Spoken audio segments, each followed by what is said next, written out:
or should I say bon dia. I'm in Lisbon. It's the city of 7 hills, but it seems like there's quite a lot more than that. Luckily, we're just going down one right now. 48 hours and I'm going to eat lots of nice things. Something to avoid in Lisbon is trams, in my opinion, but that's only because my dad got pickpocketed on one about 13 years ago and some Portuguese fella was able to enjoy our holiday photos far more than we ever could. Somewhere not to avoid is Taberna de Rua das Flores, and if you can excuse my pronunciation, I'll tell you why. It's an establishment putting its own little flair on the criminally underrated cuisine that belongs to Portugal. It feels like a traditional spot, but scallops are served with brown butter and seaweed, perfect for bready dipping. It's not bad. Prawns come with a coconutty topping and a curry-esque saucing. Pica-pau, a Lisbon staple of veal cooked in white wine and garlic and mustard, with an ever-present humming backing track of bay leaf, was adorned crispily with pork fat crackers and pickles, and was the star of the show. Another place was this cherry liqueur bar, perfect for if you're after a nice shot of cherry liqueur on a sunny Tuesday afternoon. For some reason, after a few beers up the top of one of the hills of Lisbon, a failed attempt at getting a walk-in spot at the Sea Tavern, which came highly recommended, and a mildly disappointing bafana and crisps, we ended up at this izakaya spot. The food was pretty good, but actually it wasn't really what we came for. Sorry about this pronunciation, but these pão de queijo cheese balls of Brazilian descent were a lot more like it. Jobim was the spot. Black Sheep is another place for drinks. Wine experts with the kind of wine that'll make you feel fine. Here's me listening and learning. The next day called for a hungry hangover hunt for bafana, the Portuguese pork sandwich, but I'm going to do a separate video about that quest, so much like a well-used glockenspiel,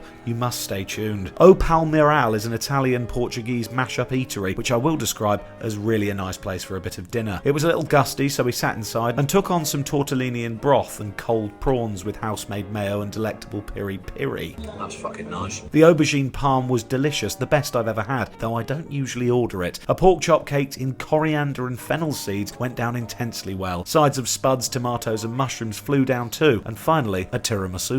Though stuffed to the brim after an incredibly reasonably priced and delicious meal, and fit to burst like a Portuguese pork balloon, when walking past a restaurant called Cosmo, the lovely chef, whose name was Rafa, invited us in for a few small bites, and we sat and discussed fire-based cookery while sipping on tremendous cocktails and taking down smoked oysters and some fantastic lamb belly skewers with a pistachio ducker. The best pastel de nata we had is probably the only one worth discussing when one is limited on time, and that was down a small side street at Alfama Dolce, where Yucal chocolate milk was my chosen beverage, as it usually is. If it's sweet treats you freaks seek, look no further. Finally, it was piri-piri o'clock. My mate recommended zabir, which is piri-piri with a bit of a twist. The sauces that came with it really made it for me, and both the actual chicken and the chips were cooked with the love and care that one would usually only reserve for raising their own child. Herby mayo and spicy green chutney sauce tied it all together. Condiment glue. That was my Lisbon hotspots. Thanks for tuning in.